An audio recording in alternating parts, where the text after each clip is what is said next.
Coming up, the nation honors former President George H.W. Bush. We bring you the latest from Washington. And later, working on the go has a new meaning. We'll show you what we mean coming up.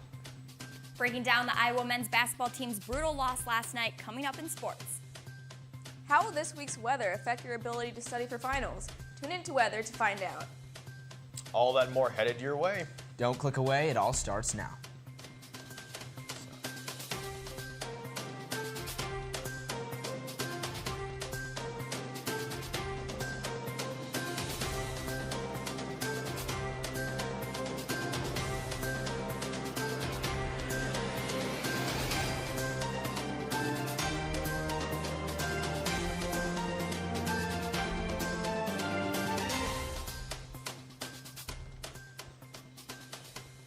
Good morning and welcome to this Tuesday, December 4th edition of DITV. I'm Beau Bowman alongside Anthony Caligiuri. Good morning, Beau. We start this morning with our top story. Former President George H.W. Bush has been flown to Washington, D.C. for one last time.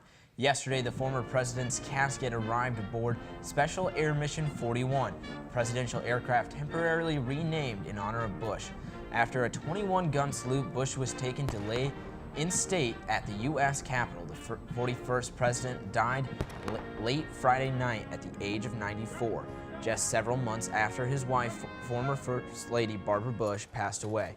Yesterday, a ceremony was held where politicians from all sides spoke on the legacy Bush left behind.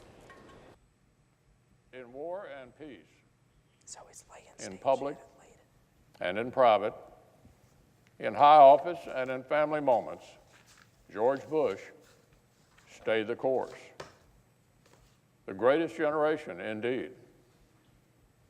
The grand heroism that saved our nation. The quiet diligence that built it up. And the basic goodness that sustains it. All in one.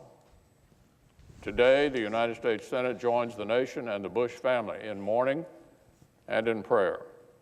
We are also joined in gratitude. We're thankful that God gave this country George Bush and Barbara. Thankful that they built such a loving family. And thankful they may now be reunited, their great love story perfected in the light of His grace.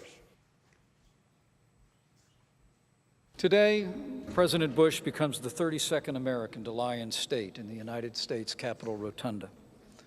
Soon, Americans from every corner of the country and every walk of life will make their way to this rotunda to pay the respects of a grateful nation. Upon the death of Abner, it is written that King David said, "Do you not realize that a commander and a great man has fallen in Israel this day?" Bush will lay in state until tomorrow morning. He will then be flown back to Houston to lay at St. Martin's Episcopal Church, followed by a private funeral service later this week. President Trump has declared tomorrow a federal holiday and a national day of mourning. The search for a new dean of the College of Liberal Arts and Sciences has come to an end, and Steve Goddard has taken the spot.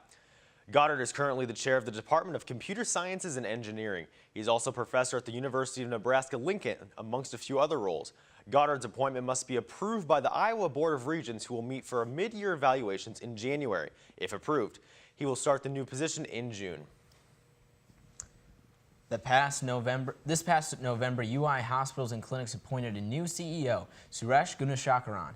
He recently spoke to the Daily Iowan on the issues he's began to address.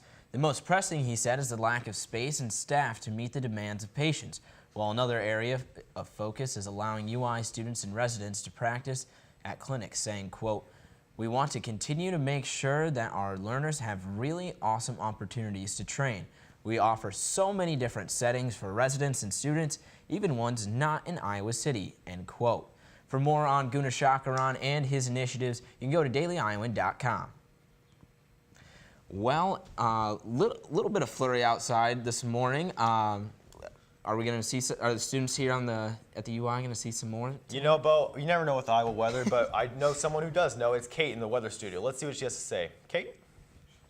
Thanks, guys. As you may already know, the weather can have a big effect on our moods and mental health. The most common condition is seasonal affective disorder, or SAD. SAD is a type of depression that comes and goes with the changing of seasons. So when the weather starts to get colder and darker, symptoms begin. According to Mental Health America, 5% of Americans suffer from SAD. Its symptoms can include having low energy, trouble concentrating, and trouble sleeping. Now this can lead to lots of problems with work and school. Luckily, we're going to be seeing the sun for most of the weeks, so students affected by SAD are getting the perfect chance to study. Today will be the only cloudy day left with a high of 29 and a low of 21. Now moving on to the rest of the week, the majority of our days will be partly cloudy and falling within the mid-20s range, so we'll still be feeling that winter weather. Other than nice glimpses of the sun we'll be getting, there isn't much new in weather. Anthony and Beau, back to you. Eastern Iowa legislators are coming together tomorrow evening at the Iowa City Public Library to address education policy and other upcoming changes among the legislators. Among the legislators attending will be the longest-serving legislator, Democrat Mary Masher, and Johnson County's lone Republican representative, Bobby Kaufman. The event is hosted by Iowa Watch and the Daily Iowan's Ethics and Politics Initiative team. Conversations will focus on the future of education policy amongst other issues such as tax policy and minimum wage. The approaching legislative session begins on January 14th and will build developments and changes from the 2018 season. For more, check out today's edition of the Daily Iowan. Working while on the road has always been a difficult task for many. One company out in the Quad Cities is currently making that task a little easier for those on the go. DITV News reporter Noah Goudie met up with the founders of the company, Landjet, to find out about their new business. From an idea to a business, Landjet is changing the way working professionals can commute. So Jim Thompson is one of the founders about 4 years ago. He was doing a temporary CO gig up in Madison, Wisconsin, and he bought a Dodge Caravan and retrofitted it into an office. And he hired a driver so he could work for the 3.5 hours that he went up to Madison and back. That idea sparked the minds of Jim and Mark, who knew they could make this into something bigger than they could have ever imagined. I said, Jim, we should take your, he called it the road jet at the time. I said, we should take your road jet idea and turn it into a business. That led to the development of the company Landjet, which now specializes in transporting people in their mobile boardrooms, allowing the individuals to work while on their commute. We've given everybody the functionality of an office in a van, basically. The vans all come packed with everything you need, from desk space, TVs, Wi-Fi, and so much more. We've had companies like the idea of using it to transport board members if they have a board meeting 2 hours away, a retreat. They can kind of work while they're doing those. The company says that their services are cheaper than renting a limo or chartering a plane, and they have plans to work towards expanding their business to other areas of the country in the near future. Reporting from the mobile boardroom in downtown Iowa City, Noah Goudie, DITV News.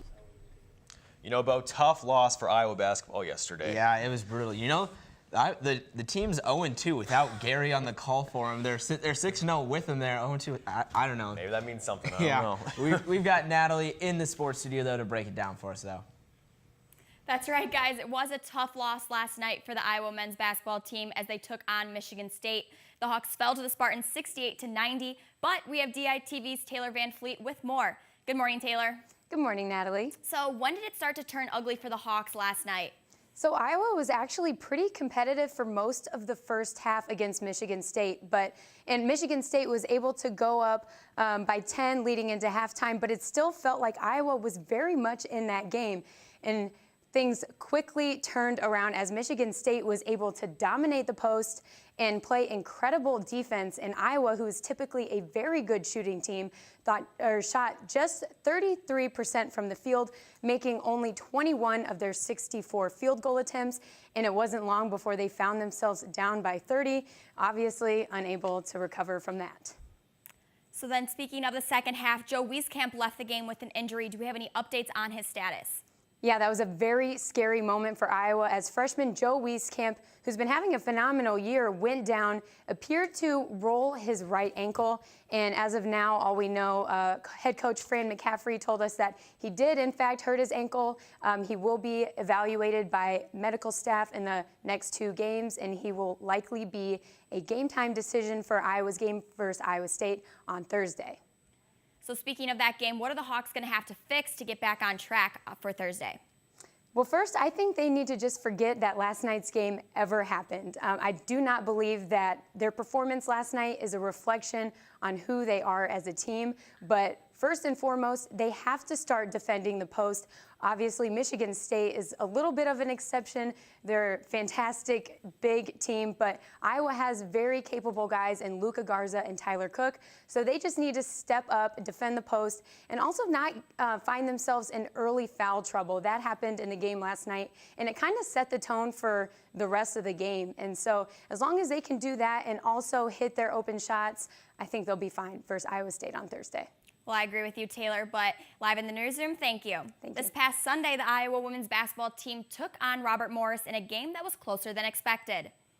Robert Morris started off strong, coming into Carver with a 9-point run. But after junior Mackenzie Meyer hit a corner three, the Hawks had it from there, closing out the first quarter 16-2. The Colonials got close with a score of 56-52 with 5 minutes left in the third.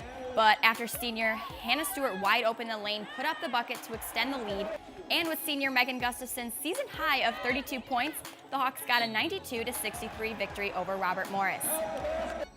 Yeah, I mean, coming off a couple of tough losses, I mean, that's always, you know, kind of giving us a chip on our shoulder. And so being able to go in and have a good game was really important. And we did in the first and fourth quarters. We're going to get 4 quarters of good game coming up here. And so it's really important to have that final tune-up before we go into the Iowa series with the different teams in the state of Iowa. And so rebounding and boxing out, that was a big emphasis the past couple of days. And, you know, it showed today that we did a really good job. And we focused in defensively now. All we got to do is work on those turnovers and defensive transition and stuff like that. So the Hawks will be back in Carver Hawkeye Arena tomorrow night as they take on Iowa State at 7 in the Cy-Hawk series. And also this past Saturday, the Gym Hawks held their annual black and gold inter-squad meet. The meet was judged by a select panel including former Gym Hawk Nikki Yold and soccer head coach Dave Diani. Fans also helped score the meet as 7 Gym Hawks made their collegiate debut. The gold team defeated the black team 3 events to 1. Serves 2 purposes. One is exposure for the younger kids to having a massive crowd around. So maybe three purposes. Also, we want the fan interaction. It's their first look at what we're really like, and so for the people that have never really been to gymnastics, now they understand that they can be loud, they can be rowdy, they can be excited, they can cheer for who they want, and that it is actually a huge production. The Gym Hawks will open up their season Friday, January 4th at Auburn at 7 p.m. But come back tomorrow for a preview of the Iowa versus Iowa State women's basketball game. Guys at the desk, back to you. With the success of Bohemian Rhapsody, a movie about the life of pop star Freddie Mercury and the band Queen, the real-life Queen is hitting the road. That's right. Starting next July, the band will travel to over 20 cities across North America on their Rhapsody tour, and they'll be bringing along American Idol alum Adam Lambert. Queen and Lambert first met in 2009 when they performed together on the American Idol finale. No dates have been announced for Iowa specifically, but the band will be coming close with stops in Chicago and St. Paul, Minnesota. And thank you for tuning in to this Tuesday morning edition of DITV. Be sure to follow us on Twitter and Facebook where we'll bring you all the latest news all day long. And you can also head over to dailyiowan.com for DITV. I'm Beau Bowman. And I'm Anthony Caligiuri. Have a great day, Iowa City. We'll see you right back here tomorrow, same time, same place.